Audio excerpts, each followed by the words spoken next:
Strides have been made in the country's education system, but resources are constrained. Angie Motshekga was speaking during the release of the Teaching and Learning International survey TALIS in Pretoria. TALIS aims to provide valid, timely and comparable information to help countries review and define policies for developing a higher quality teaching. The Teaching and Learning International survey covers about 260,000 teachers in 15,000 schools across 48 countries. The report released indicated that teachers face more violence in the classrooms. There are a number of concerns which emerge from this report as we comment. The amount of time the teachers spend on teaching in the classroom has declined. I think we need to emphasize that.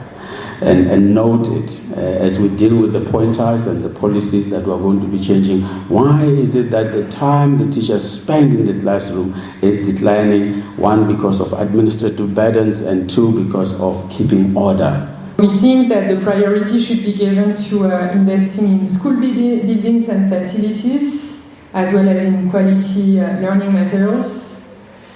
This may have an impact actually on the class size.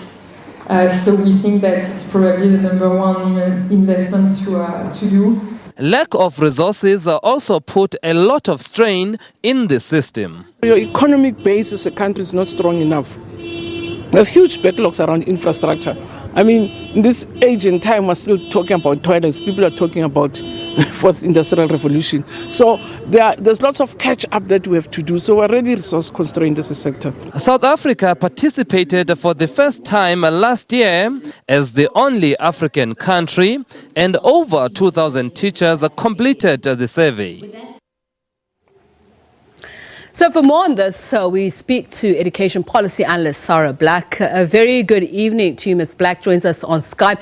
So as you heard there, the survey is saying administrative burdens and keeping order in the classroom are some of the major challenges that teachers face. But we've known this for a while. Why has this problem still not been resolved? Good evening to Pistol and good evening to the viewers.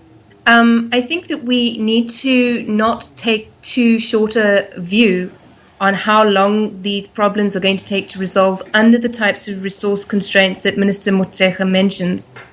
We've really had quite an amnesia about how badly underdeveloped the vast majority of our schools were pre-94 and how little we've managed to catch up with that in the last 25 years. So I get what you're saying, that it's a systemic problem, but are there not ways that individual schools can themselves undertake to bring down the burden, especially when it comes to administrative work, either allocating the duties differently or perhaps additional staff from within? That's a very good point, Sipiso. One of the most glaring omissions in the policy frameworks is how administrative staff are actually allocated to schools. We have a very deep and complex framework about how teachers are sent to schools, but there's little to no guidance for provinces on how to fund and distribute people who do the administrative work, whether that is infrastructural maintenance, whether that is maintaining databases of school results and enrollment data, and particularly schools where the children are coming from disadvantaged socioeconomic backgrounds. The administrative burden on the school grows. The school is responsible for holding parents' hands for applications, for example. The school is responsible for following up on students who are absent. That's a lot of extra work that is compounded under difficult socioeconomic circumstances. You're right that people should look to schools to be as innovative as they can. But the bread and butter work of schools is teaching and learning, and if they don't have extra hands on board to do those tasks, it falls to teachers. So the Basic Education Minister is saying that they will endeavour to address this lack of support staff to reduce the amount of time teachers then spend on clerical tasks. But you've been a teacher. What has been your experience? Where can they cut the fat, so to speak?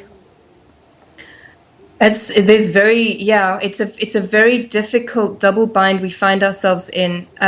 Certainly, I think we need to reduce the amount of assessment bureaucratic data that teachers are expected to produce.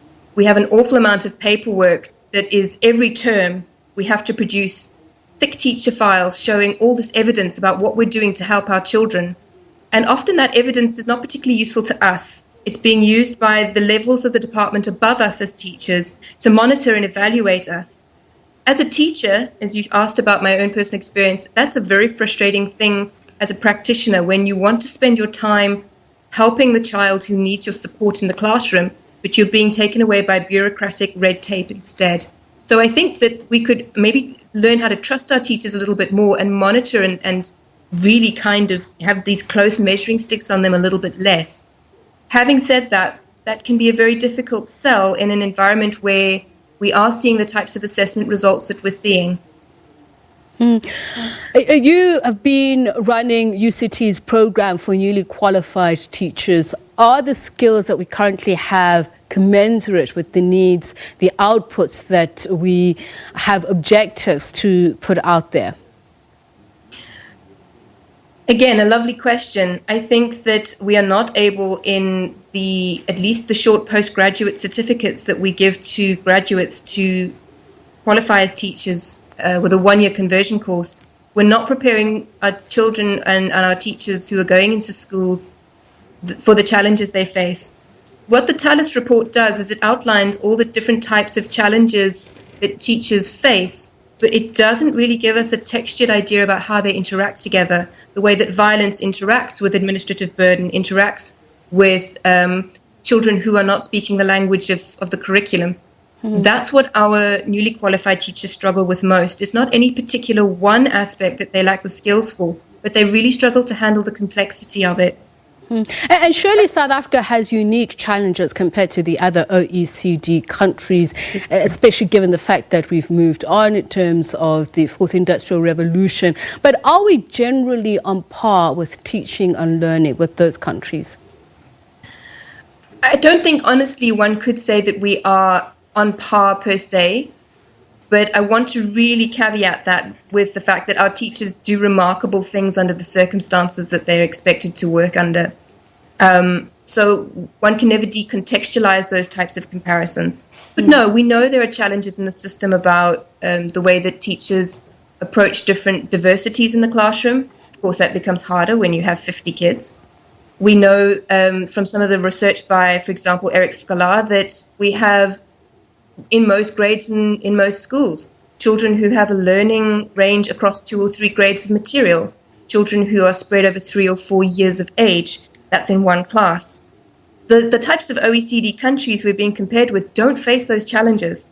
So it's, for example, on the language part of the survey, they said that over 65% of teachers are teaching in classrooms where 10% or more children are not speaking the language of teaching and learning. That's clearly a question framed from a European perspective. The vast majority of our children are learning in a language that's not the language of their home. 10%, which would be a European measure for, wow, you've got a lot of language learners in your classroom, doesn't touch the South African case where you've got 90% of your children who are learning in a language that they're not familiar with. And of course, that's something we will pursue with the Education Department later on. As you say, 10% of a teacher speak in the language of the learners that they speak to. We'll talk about those multicultural, multilingual, including the size of classes challenges. Thank you so much, Education Policy Analyst Sara Black. So the South African Human Rights Commission has joined the Centre for Child Law as a friend of the court in a case challenging laws regulating the exclusion of undocumented children from accessing basic education. The application by the centre will be argued in the Grahamstown High Court in September.